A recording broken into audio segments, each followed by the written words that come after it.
भेट झाल्याची माहिती देखील सूत्रांकडून मिळत आहे। संतोष देशमुख हत्या प्रकरणानंतर सुरेश धस यांनी सातत्याने धनंजय मुंडे यांचं नाव न घेता त्यांच्यावर टीका केली होती। मात्र आज आपण कधीही धनंजय मुंडे यांचा राजीनामा मागितलेला नाही असं सुरेश धस यांनी म्हटलं। मात्र धनंजय मुंडे यांच्या विरोधात त्यांनी आक्रमक पवित्रा घेतला। तसंच भ्रष्टाचाराची प्रकरण आपण बाहेर काढणार असं म्हटलं होतं।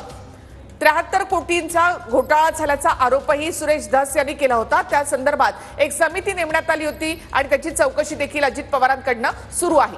मात्र त्याच वेळेला आधीच्या प्रकरणांची चौकशी करा अशी मागणी धस यांनी केली।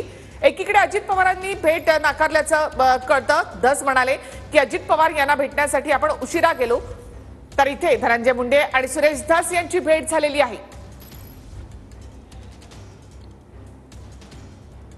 नक्कीच धनंजय मुंडे आणि सुरेश धस यांची भेट झालेली आहे।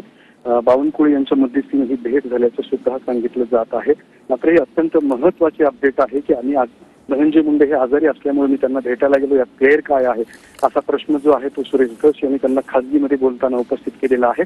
आणि सध्या छत्रपती संभाजीनगरमध्ये भारतीय जनता पार्टीचा अत्यंत महत्त्वाचा कार्यक्रम सुरू आहे, ज्या कार्यक्रमाला चंद्रशेखर बावनकुळे हे संबोधित करणार आहेत।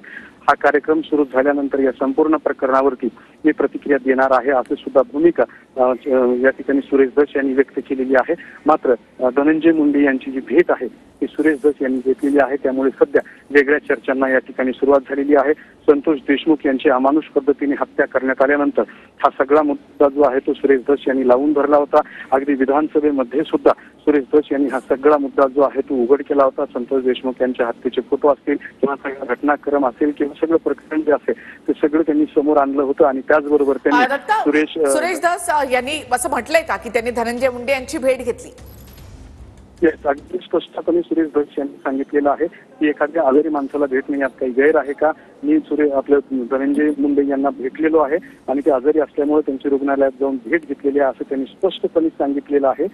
फक्त ह्या संदर्भातला खुलासा जो आहे तो हा कार्यक्रम संपल्यानंतर मी करणार असल्याचं, ऑन कॅमेरा करणार असल्याचं सुरेश धस यांनी सांगितलेलं आहे। मात्र प्राथमिक तरी त्यांनी हे कबूल केलेलं आहे की आपण धनंजय मुंडे यांची